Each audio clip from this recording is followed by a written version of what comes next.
Telugu digital news కి స్వాగతం. పాలకులు మారినా ప్రభుత్వాలు మారినా తమ తలరాతలు మాత్రం మారడం లేదంటూ గ్రామస్తులు రోడ్లు గుంతలమయంగా ఏర్పడి నీరు పూర్తిగా నిలిచిపోవడంతో రాకపోకలకు ఇబ్బంది అవుతుందంటూ నీరు నిలిచిన గుంతల్లో యువకులు వరి నాట్లు వేస్తూ నిరసన తెలిపారు. సిద్దిపేట జిల్లా దుబ్బాక మున్సిపల్ పరిధిలోని దుబ్బాక నుండి మల్లాయపల్లె గ్రామానికి వెళ్లే రోడ్డు పూర్తిగా పాడైపోయి గుంతలమయంగా ఏర్పడి చిన్నపాటి వర్షానికి పూర్తిగా నీరు నిలిచిపోవడంతో డ్రైనేజీలా కనిపించడంతో గ్రామస్తులు అధికారులు స్పందించి రోడ్డును బాగు చేయాలని డిమాండ్ చేస్తూ గ్రామ యువకులు రోడ్డుపై వరి నాట్లు వేస్తూ నిరసన తెలిపారు. ఈ సందర్భంగా వారు మాట్లాడుతూ చిన్నపాటి వర్షానికి రోడ్డు పూర్తిగా అధ్వానంగా మారి ప్రయాణానికి ఇబ్బందులు ఎదురుతున్నాయని, ఇప్పటికైనా అధికారులు నాయకులు స్పందించి రోడ్డును బాగు చేయాలని, లేని పక్షంలో పెద్ద ఎత్తున నిరసనలు చేస్తామని తెలిపారు.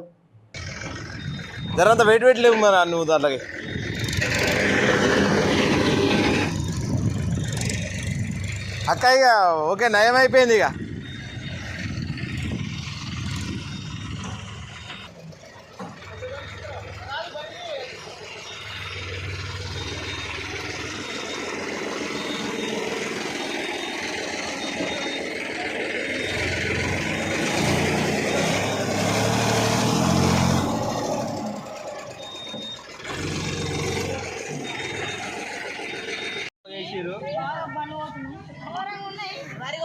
అంటారా బాబు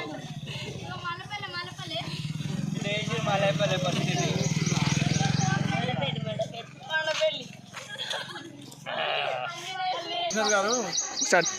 అయ్యా కమిషనర్ గారు ఒకసారి చూడండి మా రోడ్డు పరిస్థితి ఏందో, మా మల్లాయపల్లి పరిస్థితి ఏందో ఒకసారి దుబ్బాక మున్సిపల్ కమిషనర్ గారు చూస్తే వాళ్ళకి అర్థమవుతుంది. ఎందుకంటే ఈ రోడ్ నుండి అనేక సార్లు పోతూనే ఉంటారు. దీనికి సంబంధించిన వ్యక్తులు నేను ఒక వీడియో పెట్టగానే వాళ్ళకి చాలా కోపం వచ్చి వాళ్ళకి చాలా మంటలేసి వాళ్ళు ఏదేదో మాట్లాడుతారు. వాళ్ళకి కనిపిస్తలేదా మరి ఈ రోడ్ అనేది? ఒక్కసారి ఈ రోడ్డు శాంక్షన్ చేస్తే మేము ఈ రోడ్డు సీసీ రోడ్ వేసుకుంటామని మా మల్లాయపల్లి ప్రజల తరఫున మీకు తెలియజేస్తున్నాము. అయ్యా ఒక్కసారి చూడండి, ఈ వీడియో చూస్తే మీకు అర్థమవుతుంది. Thank you.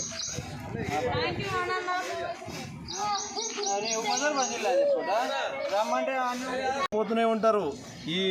దీనికి సంబంధించిన వ్యక్తులు నేను ఒక వీడియో పెట్టగానే వాళ్ళకి చాలా కోపం వచ్చి వాళ్ళకి చాలా మంటలేసి వాళ్ళు ఏదేదో మాట్లాడుతారు. వాళ్ళకి కనిపిస్తలేదా మరి ఈ రోడ్ అనేది? ఒక్కసారి ఈ రోడ్డు శాంక్షన్ చేస్తే మేము ఈ రోడ్డు సీసీ రోడ్ వేసుకుంటామని మా మల్లాయపల్లి ప్రజల తరఫున మీకు తెలియజేస్తున్నాము. అయ్యా